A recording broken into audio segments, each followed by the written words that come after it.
Hello and welcome to the Music Survival Guide, the independent musician's guide for how to survive in the music industry. My name's Phil and I'm a mixing engineer. Good day to you, wherever you are, however you're doing. I really hope you're all well and, I was going to say surviving, thriving out there in this weird time where it's starting to turn back to normal, but not quite yet. I wanted to say at the head of the podcast that if you really like what you're listening to and you find it helpful, please do consider sharing it with any friends and bandmates, and please do leave me a review wherever you listen to this podcast. It helps spread the good news and helps more people to experience what you're experiencing, which is only surely a great thing, unless you hate it, and then, don't. So this week I've got an interview with Matt Jones of Twisted Illusion. We have a discussion about all sorts of things, such as writing music with partners in the band and why that's important, setting up a successful Patreon for your band, which I think a lot don't do and probably should, and using a short feedback loop to improve your skills. All really important and interesting things that we discuss. I'm going to stop wittering on and just say on with the interview.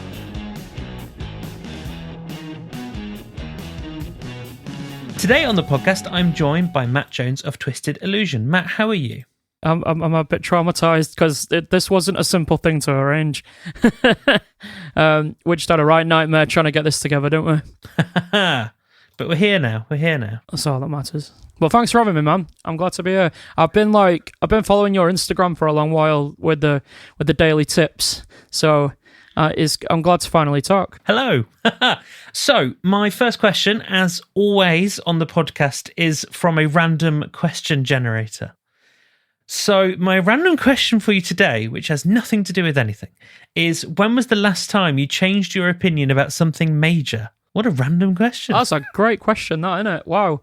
Going in deep straight away. I don't know. I mean, I've got to keep it music related, I think. So I guess it kind of neatly brings us on to what I assume we will talk about mostly on this podcast, and that is recording.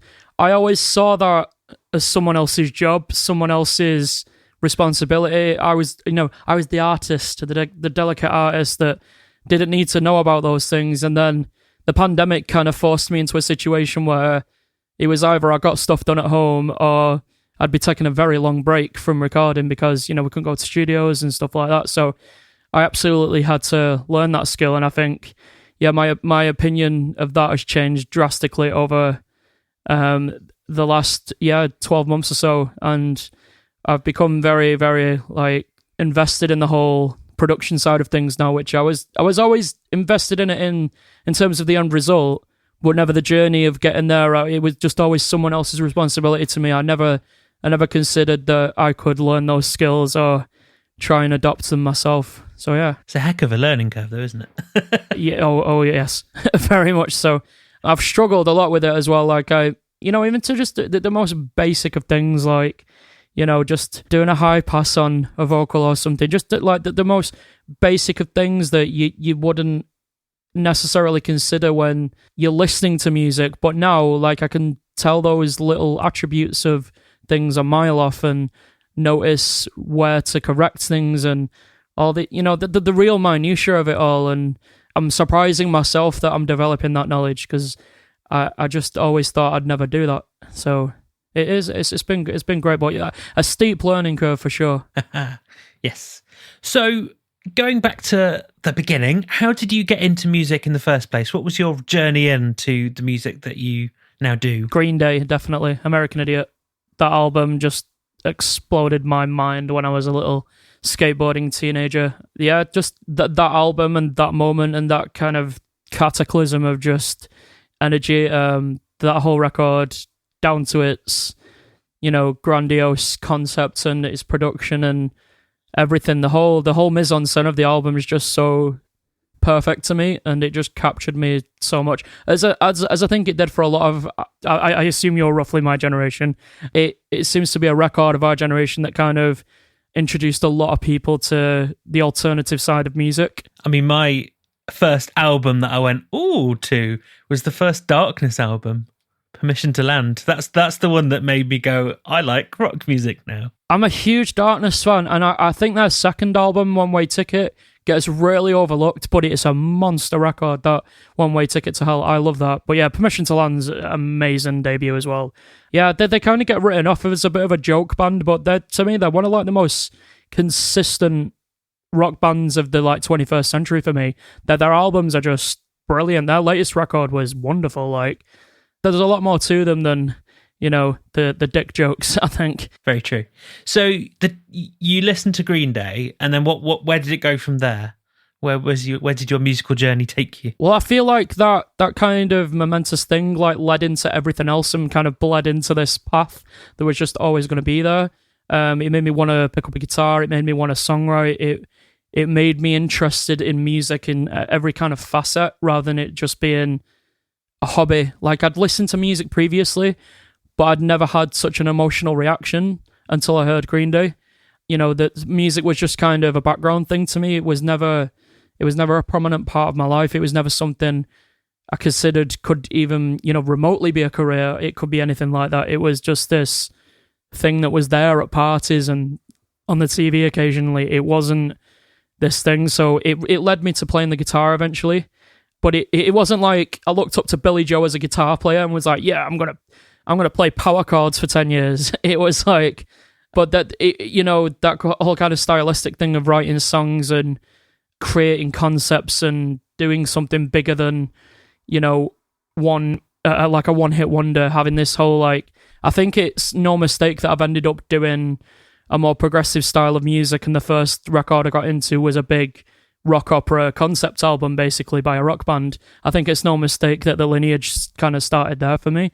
But yeah, it's very much, it just fed into the next 10 years of my life, that one album and that one moment of hearing it, and everything else was just kind of fanboying out. My music taste got a bit heavier as I got older. Definitely went down the metal route, and I kind of got to a point in the last 2 or 3 years where I'm just sick to death of hearing metal, unless it's something really special like Devin Townsend in particular.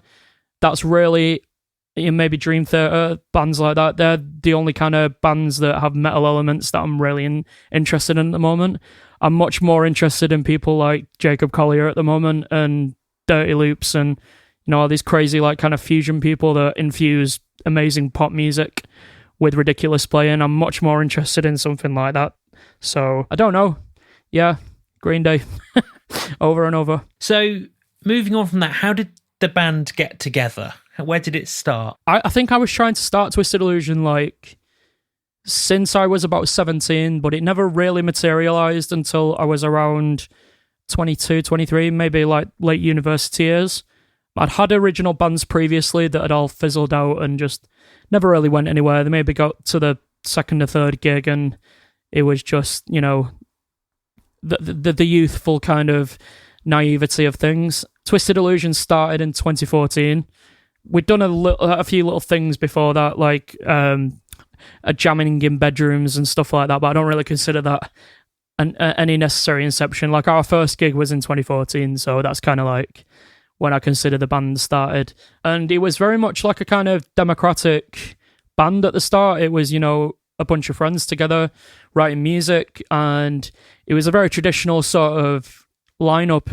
It was 2 guitars, and we didn't have a keyboard player at that point. It was just 2 guitars, bass, drums, and I was singing. It was a very kind of, you know, cliche kind of lineup, but it very soon like kind of became my vehicle quite quickly. I wrote the entire first album on my own. I then started to write the second album on my own, and I got very frustrated with not having collaborators. And I think we since then we'd had a very like tumultuous period of lineup changes constantly, and I think it's taken me today where I do have now 2 complete songwriting collaborators who write just as much as I do in the band, and I feel like that's the band I have today is what I've been trying to build towards since the inception of the band, and I feel it's taken me this long to kind of establish a good foothold with the right people, and it has been a real trial and error thing to get the lineup right, and I feel it's finally right. So it's not been easy to set Twisted Illusion up, and I don't think it ever like was there in the beginning. which is hard because you kind of like on social media, you have to be public and you've got to, so when you have all these lineup changes, there's a lot of insistence that people know what's going on and the reasons behind that, and they obviously don't.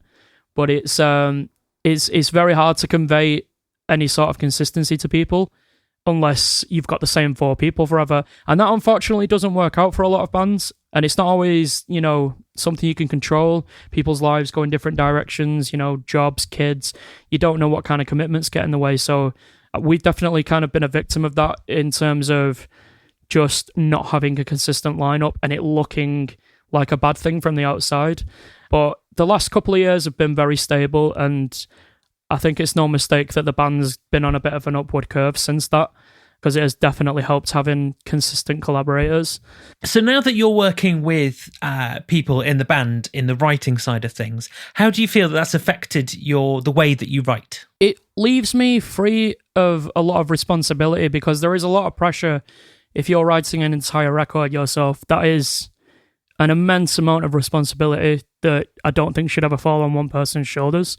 You need perspective, and you need honest perspective. So I think it gives me a kind of in-house honesty that, I wouldn't normally have through my own, obviously I think my songs are great when I write them. It's harder to be objective when you're on your own. So having two other people to bounce off who will go, "No, that's a crap idea," and I'll be the same with them, "No, that's a crap idea," but equally celebrate the great ideas, I think is the most important part. So it alleviates that pressure and that responsibility on myself to always be creating. I feel like I can create at a much more natural speed, because as much as I am quite prolific, I do just write and write and write, but I feel that is just a kind of negative of my personality. It's an obsessive part that just happens, and if I can alleviate that by having collaborators there and people who bring songs and are part of the process, then it's nothing but a positive to me, and it's only impacted the process of writing songs positively for me over time, and I can definitely see the impact it's had on my writing as well. So you got the band together about 2014, and then presumably you spent a while writing some music and rehearsing and getting to that stage, and then you had your first gig. What was your first gig like as a band? It was pretty dreadful, if I remember correctly. So our first gig was like one of these, I won't mention the particular promoter, but it was one of these like pay to play kind of gigs where you sold 50 tickets and you got paid like 30 quid for generating hundreds of pounds in sales. And then you'd get on the stage at like Manchester Academy, which was a great thing. And that's why most bands did these gigs, because they wanted to play Manchester Academy. So it was like this kind of, the promoters preyed on that. So there was a lot of promoters playing on these kind of, young, naive bands. And we definitely fell into that trap hard because we didn't know. We were starting out. It was our first gig, and we did one of those gigs, sold our 50 tickets, got all our mates down, and yeah, we were pretty dreadful because the thing is, before we'd even done our first gig, we'd already had a record ready, which I now consider our demo. It's not our first album. It's what I consider our demo. At the time, we were like, "Nah, we're Deep Purple. We've just done, in rock. This is sick." It wasn't. It was very bad and full of complete youthful naivety. But the first gig was just kind of like, I don't know. Because at the time we did our first gig, I was gigging heavily already in a Iron Maiden tribute as the frontman, as the Bruce. So I was used to gigging quite heavily, but the band weren't that we had at that time. So it was a mismatch of experience, because I was quite versed in playing every kind of venue, whether it be doing cover gigs or these big tribute clubs or whatever. I'd already kind of had a taste of what a good gig felt like, what a bad gig felt like, when you're winning over the audience, when you're not. So to then get on a stage with a band who's, not done that many gigs, it's hard to kind of match. You need the band to be at the same level where we're all confident and we're all self-assured performers. And we were very disjointed for a long time because of that, because everyone had very different experiences of gigging and also writing songs and a lot of things like that. So the early days of Twisted Illusion live, I really don't harbour any kind of love for them. We've definitely grown, got better, and become a very well-oiled professional machine, I'd say. And I kind of cringe at some earlier videos of us. It's like, wow, that's where it started. Never good. But you got to embrace where it began and then go from there. Yeah, I guess. But I'm too stubborn, and I hate that the internet exists. So everything's captured, and it drives me mad. You know, you can't have a bad day in the internet. In the internet, that's a normal sentence, isn't it? On the internet, whatever. But you're like, everything's just so readily documented, and I think it's really hard for a band to start these days because you've got to be the finished article straight away a lot of the time. And there's so much expectation for you to be like perfect in presentation straight away. And no band that has ever been worldwide famous or had a successful long career has been the finished article within the first couple of years ever. You can say that of all the greatest bands. You know, you can say that of Queen, you can say that of Rush and Led Zeppelin and Purple, and you know, it's the case for any good band. Bands need time to get to know what they're like live. They need to get to know what their sound is. They need to understand where they sit in terms of songwriting, and that's definitely been the case for us. And I'm glad that more people are being introduced to us now rather than 5 years ago, because that would be of huge detriment, I think. I'm glad we kind of slipped under the radar for a bit and didn't really get any notoriety early on. I'm glad of it because some bands blow up straight away and they've got no time to process who they are or what they want to do. So that there is a benefit to, you know, not getting anywhere quickly, I think. I forgot what the question is, but I hope that made sense. It did make sense. I'll take it.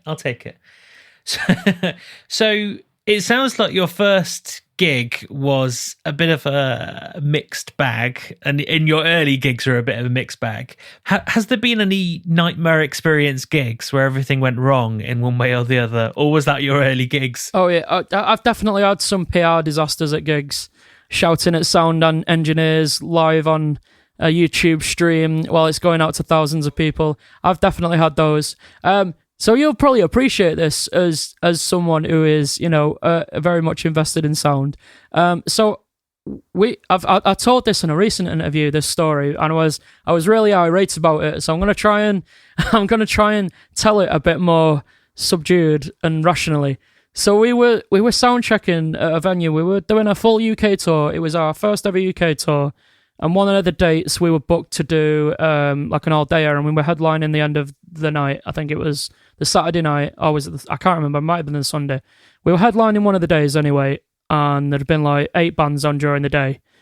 Now, for some reason, the venue decided it was a good idea to have the band sound check in front of a capacity audience, which is always a good start.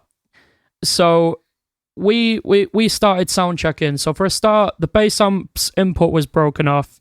You know, like the little washers weren't on it, so we were trying to like feed it through and plug it in. That was the first nightmare. Then the DI box for the bass wouldn't work either. Luckily, we'd brought all our own gear and all our own backline, so a quick nip to the van and that sorted that out. But we were still wasting time.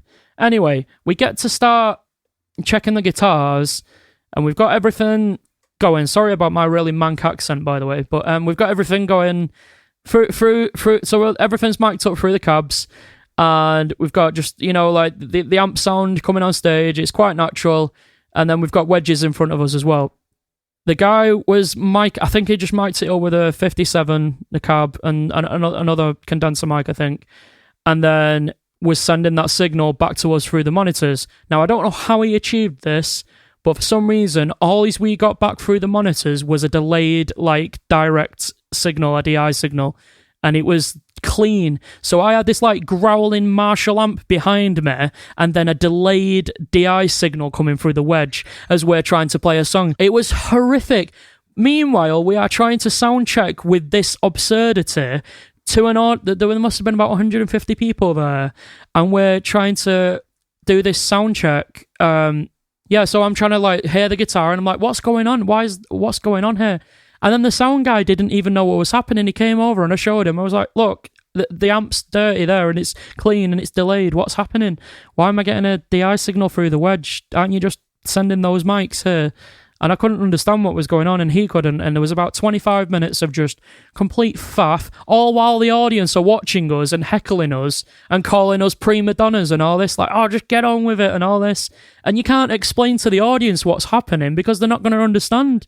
So we just have this situation where we're pointing about and looking like we're being absolute dickheads whilst it's all being streamed on YouTube as well. So all it looks like to anyone who isn't there is these guys pointing about and demanding stuff. And like, so yeah, next day we were slagged off to holy hell, like, oh, I never booked this band again.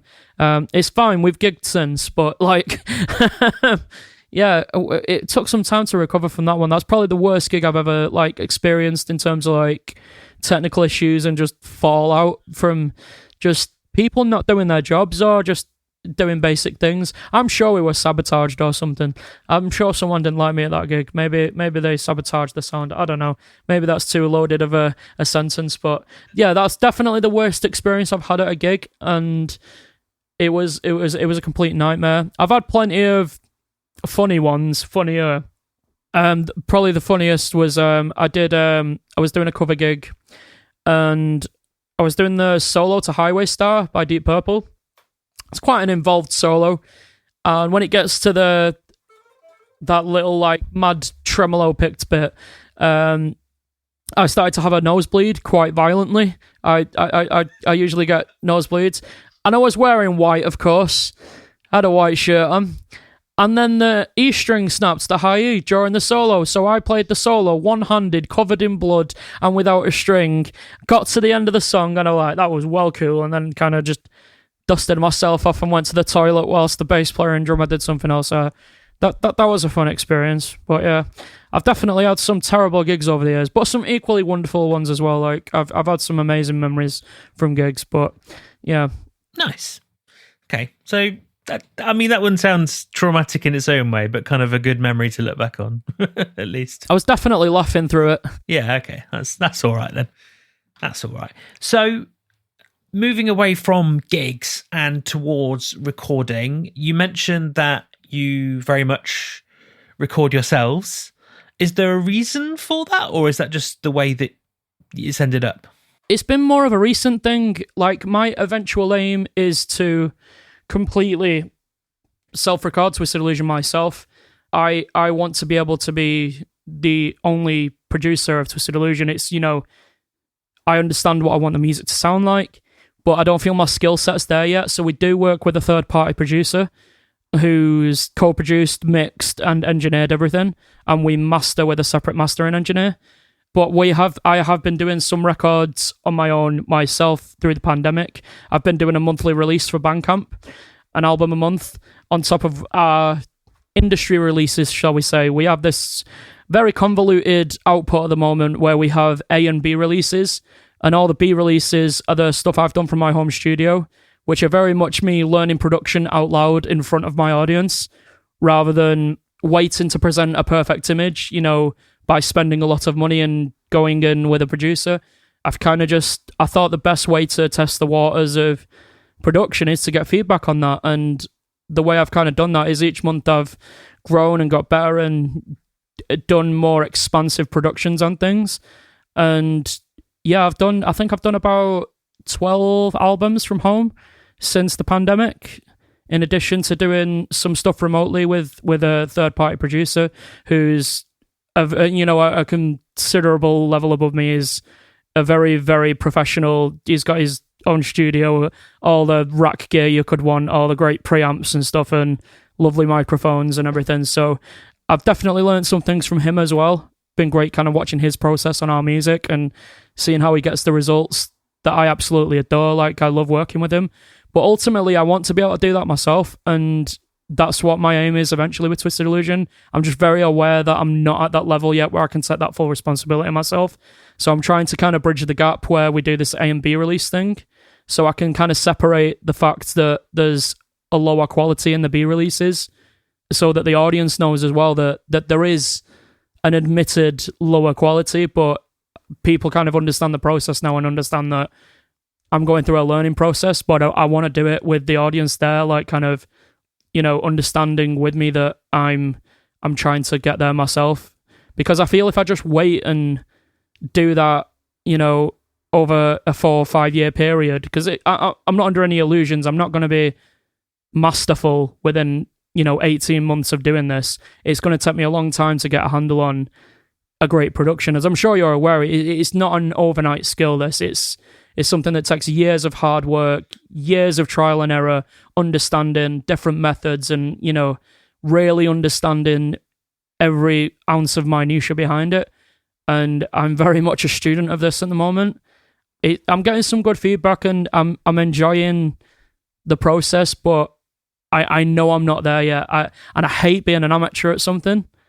It's like I don't like being, a beginner at something. It annoys me a little, but the eventual aim is for me to do that, but it's definitely a process. I mean, what you've done that's quite clever is that you've got quite a short feedback loop. Is what I think that's what they call it in technical circles, so that you record something and mix it and all that, and then you release it, and then in very quick succession people are telling you what they think, and then you're taking that to the next release, which is very shortly afterwards comparatively, and so that you can build. And the thing I always say to bands and artists and all sorts of people with every release is, as long as it's better than the one before, that's what you really need. That's the important thing. I always know what I've done wrong within about 20 minutes of upload as well. I'm always like, the one thing I learned on the last release, I'm sure this is a very common thing that most engineers know. I never realized that you could EQ a reverb, and that just baffled my mind. So yeah, and I kept having this battle with because I have a palette with my teeth. I don't have my front teeth, so I have a palette for my 4 front teeth. And as I'm sure you can hear, it creates quite a spitty high mid. It really gives me a horrible thing. And then if you put that through like a really ringing reverb, the frequency it creates is horrific. So I was doing loads of EQ sweeps and trying to get rid of this really specific thing, and I could never get rid of it. I was trying de-essers and everything, and just trying to make my voice sound better. And I'd never considered that it was the reverb that was the problem. I was like, no, that's just my effect. You don't EQ a reverb. And then I then realized in next month's release that, oh no, I could actually, high pass that reverb and low pass the reverb, and get rid of all these horrible spittiness and bring this down and put an EQ at the front of the reverb. And I never realized I could do things like that. So it's just these little things that, no one listening to it, as a listener would pick up on and know why it's wrong, but they would know it doesn't sound good, so it's like, it's those little things that you kind of learn on the way. And it's always annoyingly after I've uploaded something, I'm like, I could have done that better. But yeah, that whole learning process and having that feedback loop, like you said, I think that's a good way of doing it. It's like there's immediate feedback every time, so that there's a dedicated bunch of people that are buying these releases every month, which is great, both financially and kind of as a productive sense of a focus group essentially of people that are engaging with the releases every month. So I know what's going down well, whether it's production or a songwriting perspective. But it's not the usual way to do things, of course. Like most people just would do an album every couple of years and just have done with that. But I've just had to find ways to survive through obviously COVID, because I'm a full-time musician, so it's not like I can just not work. I've got to have something that brings in income every month. I've got to treat it as like, there needs to be something coming in every month, and that's definitely consideration. And it can feel like you're cheapening it sometimes by having to do that, but it's just the reality of the fact when you bring money into music, you've got to make it a consideration. So it's been a nice tandem of being able to do a monthly album financially and have a learning process built into that. So that's actually just what I was going to come on to as my next question, which is you've fairly recently, I mean, I don't know exactly when it was, but fairly recently brought Patreon into the offing as a band. It's only about a year, yeah. Okay, so I'm about right. It's not too long. How do you feel that's changed what you do as a band and what you offer? Absolutely game changing for me. I don't know why more bands don't use it. It's basically bought me all the equipment I have now, this microphone, the setup, everything. Like, my Patreon has been a monthly amount that I've reinvested into gear every month, basically, and it has bought me a home studio, basically, that I've been able to operate at, a decent level. It's not, I've got a really nice interface, I've got some good monitors, strong enough computer, and, plenty of plugins and stuff. I use the Kemper for guitars, mostly. I'm going to experiment with recording a cab soon. I'm building up to the bravery of it. It's loud. That's all I'd say. Yeah, exactly. Yeah, it's really been very liberating having Patreon. It's something that I think more bands should get onto, like I've just said. But the clear distinction that I think bands need to have about it is they need to have the fan base first. It's not something you can grow a fan base on, I feel. It's just a place to look after the fan base that you already have. That is the thing, because you do kind of see bands that are like, ooh, free money. And that's the way they treat it. It's like, oh, there's an income. It's like, no, you need the people there first that are already buying your merch, that are already turning up to your gigs, and that are already invested in what you do. And this is an extension of that. It's a fan club. It's something to treat in that vein, where it's basically a blank canvas. You can use it however you want. It's not this kind of regimented thing where it's you've got to use it in a specific way like Facebook is, where you've got to play into the algorithm a bit more. Patreon's just a pretty blank thing that you can kind of put your own identity into and operate however you want it. I definitely don't operate mine the same way that I see other bands operating them, and that's a good thing. Depends what you can offer or feel like you can offer. Like, obviously not every band feels they could do an album a month. That may be too much for some bands, but like, I don't know. It's just it's dependent on what your aims are and what the band wants to do. But for us, because we kind of play into that prolific side of things, it's been a place where I can communicate with people so quickly who are really invested in what I do and care about what I do. So I can speak to them. I put up, 2 or 3 clips there a week, specific content. We do little edits of behind the scenes stuff. We'll put music videos on there early mixes of stuff, demos, all sorts of archive footage, any news that isn't public yet, like maybe we've been booked for gigs or festivals or tours, get announced way ahead of time over there. So it's this really kind of, I guess there's some sort of elitism to it, but, it's cool.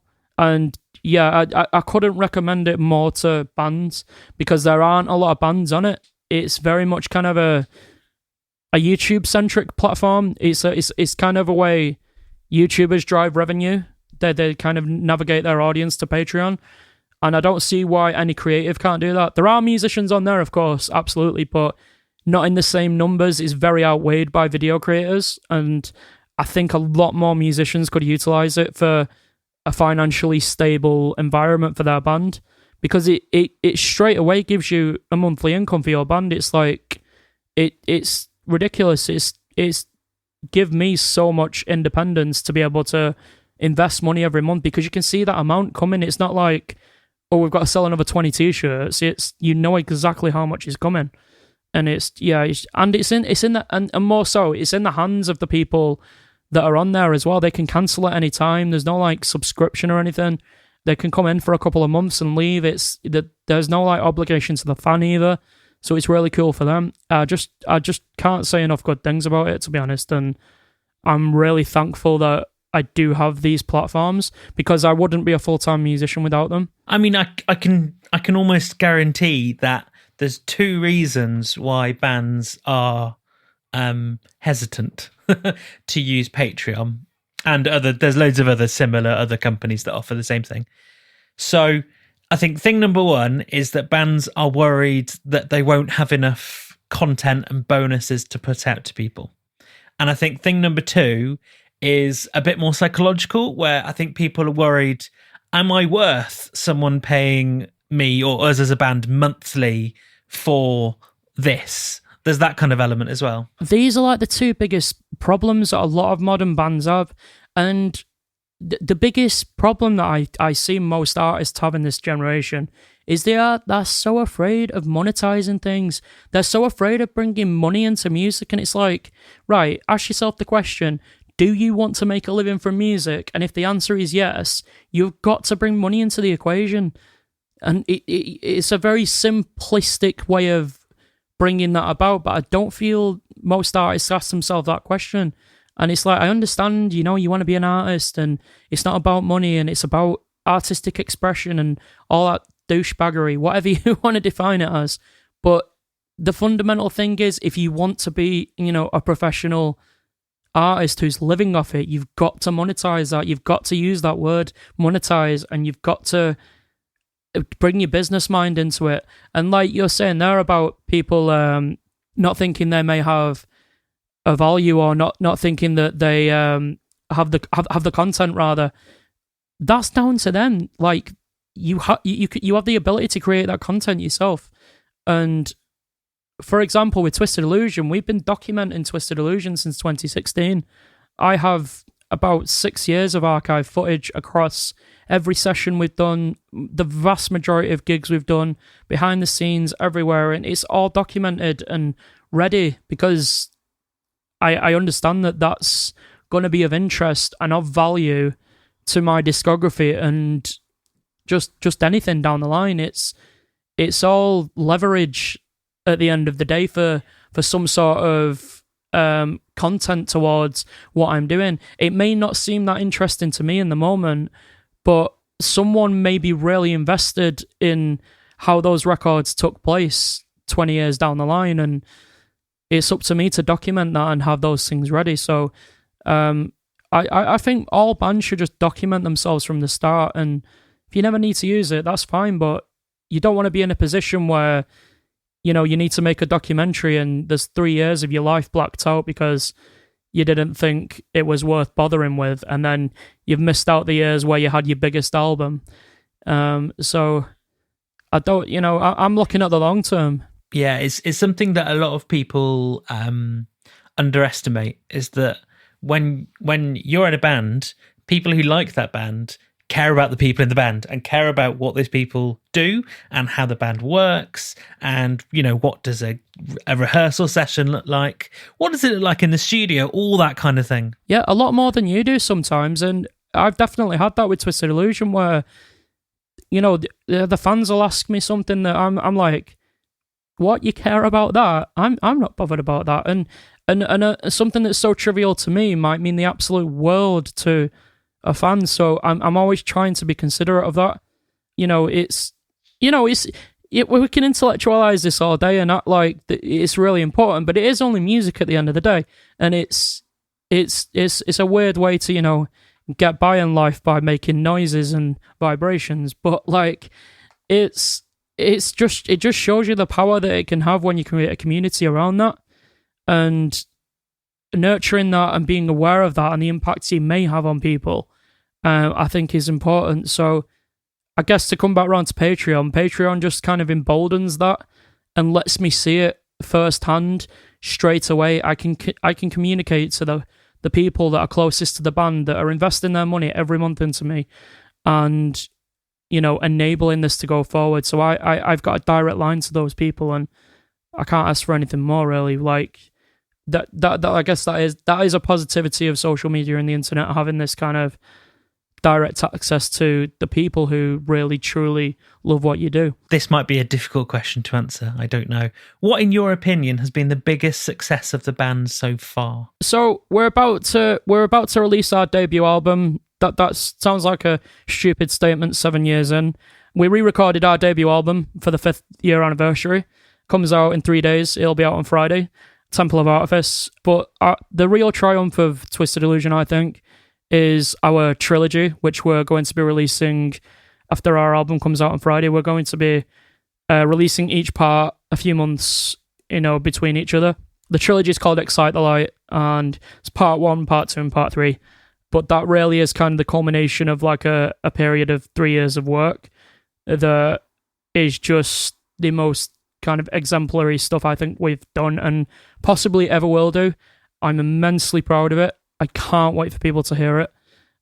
We've done all of the music videos already for it. It's already completely ready to go, these 3 records. We've just got to do our, PR and our marketing push and all that kind of stuff, and see how it goes, see how the press respond to it, and see if we can pick up any plaudits and get on the road and just gig it, really. But the biggest success has been the trilogy, and it's very definitive of what we do and what we've been aiming to do. There are guest vocalists throughout it, guest guitar players and things like that, people who just came and went to give their expertise to this record, because I always kind of have a trouble with like a lot of prog bands when their singers are so arrogant they think they can cover entire concepts on their own even when there are multiple characters. So I'm always like, you need different voices for different people. No singer is that versatile. So throughout the trilogy, there is different voices. There's female voices. There's different kind of singers. There's baritones and high tenors. And I myself am like a high tenor, maybe an alto. I'm not too sure. It changes day to day. But having these different kind of singers across the trilogy has helped kind of give it just a breadth of kind of interest rather than it just being one singer for 3 albums, which I think would be really boring regardless of who it was. You could take the greatest singer ever and there's a debate we could have, but like I don't care who you are, no one is that interesting for 3 albums with their voice. So it was really important for me to get different people on the trilogy and kind of show the different sides and the different timbres of voices and different kind of songs that were being written. So I'm really excited for people to hear that, and I will send it you over so you can have a listen to the trilogy, because it's yes, please. It's definitely I think the height of what we're gonna achieve in any kind of short term scenario. Anyway, so yeah, the trilogy. The short answer. It's worth saying for anyone who's listening that the debut album, by the time you're listening to this, has already come out. Just laying that down. But I also want to say that when it comes to prog bands and prog albums, I completely agree that getting that breadth of different singers to convey ideas is really good. So my favourite prog artist, one of my favourites, is Ayreon, where he gets in so many guests to sing and just do each part. One of the singers from The Source is on our Excite the Light, Will Shaw. He's on The Source by Ayreon, and he sang on our title track, Excite the Light. He's an amazing singer.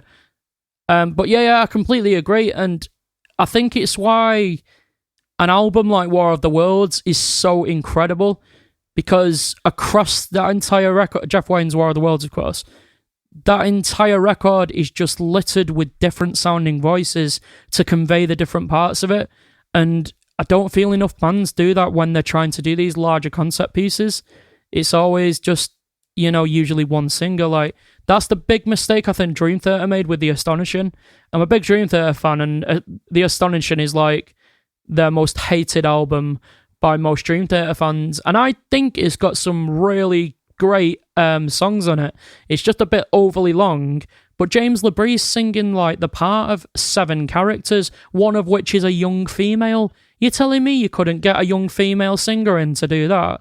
Like, it's just not needed. And it's like, I feel a lot of prog bands can just get so invested in their own identity sometimes that they're like, well, we're the greatest band in the world, clearly we don't need other people singing on our stuff. It's like, that wouldn't be of detriment to you. It would help the concept. Like, so I'd like to see more of that, and I hope we can, set a trend for how that should be.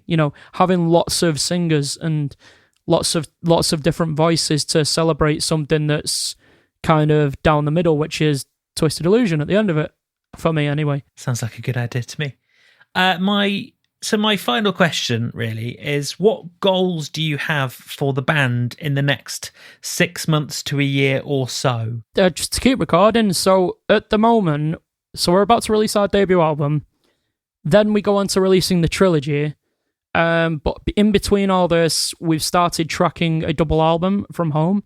All the songs are already written. What this double album is, it's a compilation of the first 6 Bandcamp albums. So we wanted to kind of take some of those songs that were in the first Bandcamp releases that we were doing every month, and give them the full treatment with a third-party producer. And so we're recording a lot of music is the first thing. We have got some gigs booked for when things start opening up, which I'm excited about. We're doing a mini tour in November, 4 gigs, 2 on each weekend with one of our favourite bands. I can't reveal who yet, but they're an amazing band, and I can't wait to jump out with them.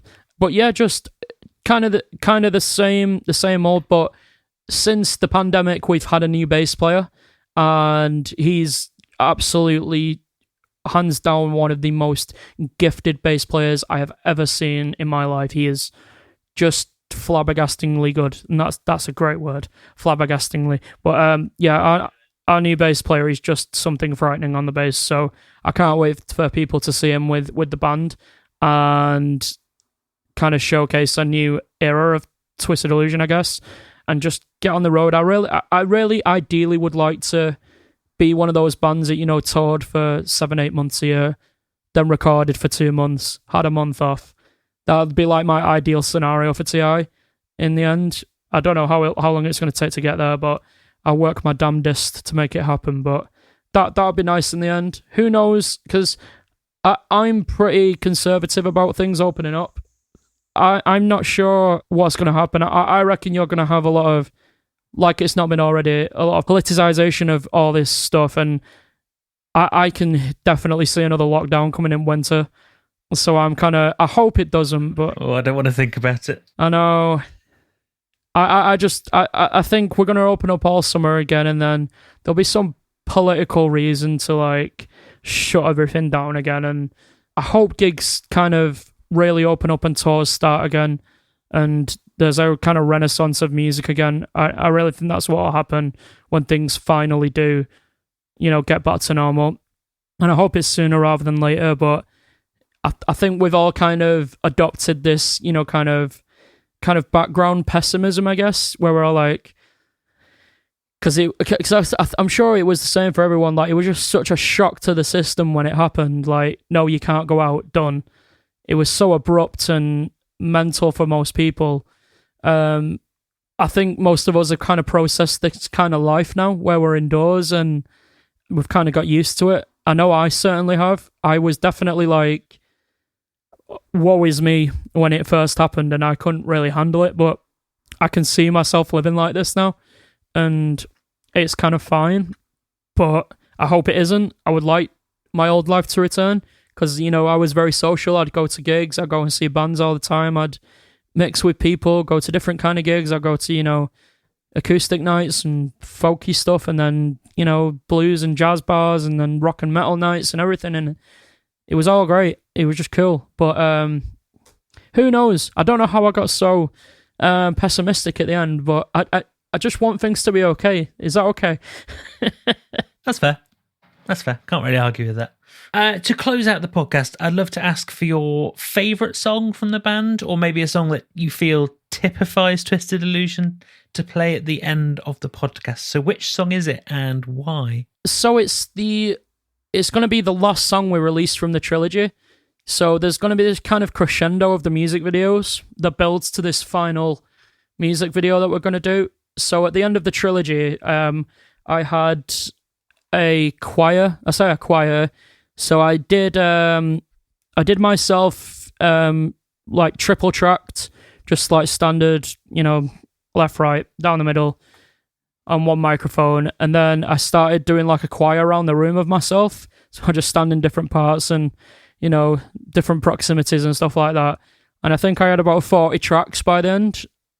And then I also got 9 other singers to double track themselves left and right. And then our wonderful engineer tuned and mixed a lot of these performances, because some of them weren't particularly good, but we made it sound great in the end. But the entire Excite the Light Part 3 comes to this huge crescendo with this massive choir of people singing this lyric, and the music video we're going to do for it is, Excite the Light Part 3 is 2 songs, 2 31-minute pieces, so it all leads into each other. But I'm going to be doing an excerpt of a song called Restart Reality, which is the penultimate song on part 3, into the choir section, which is the ending, what we're going to use for the music video, basically. And it's just basically the final act of the entire trilogy, and it's huge and massive and has every element of TI that I think kind of typifies what we're trying to do. Just completely bombastic, overblown vocals, loads of vocal harmony, just exceptional rhythm section from the guys in my band, and unbelievably so, not a guitar solo. It doesn't require one, that song. It was more about the vocal, so yeah, that's definitely Restart Reality, it's called, is the name of the song, but it has a little addition of the choir at the end, so that's what the music video is going to be. Rather than having a 31-minute music video, I think that'd be too much. That'd be overkill. And if, for any listeners, if you don't know much about prog music and you're going 31 minutes, yes, that happens. That is all I would say. Yeah. See, but I've wrote 3-minute songs as well. I've wrote 3-minute pop songs that are just, 2 or 3 chords and dead easy. To me, the song is like irrelevant of length. It really is. If a song needs to be 30 minutes, it needs to be 30 minutes because that's what the concept suggests. And that's what comes first for me. The length of song has never, ever been a consideration. I know there's a lot of bands that kind of go, we want to write a long song. I've never wrote like that, ever. No matter how disingenuous that might sound when you look at the song lengths on our albums, it's just not the case. Like, we've got one album that's, the debut album that's coming out this weekend. It's only 36 minutes long, the album. It's like really short. It's got 7 songs on it, and none of them are over 7 minutes. So it's like, that's great for a prog album. It is. So this is Twisted Illusion with Restart Reality. Matt, it's been great to talk with you. You too, man. It's been a long time coming.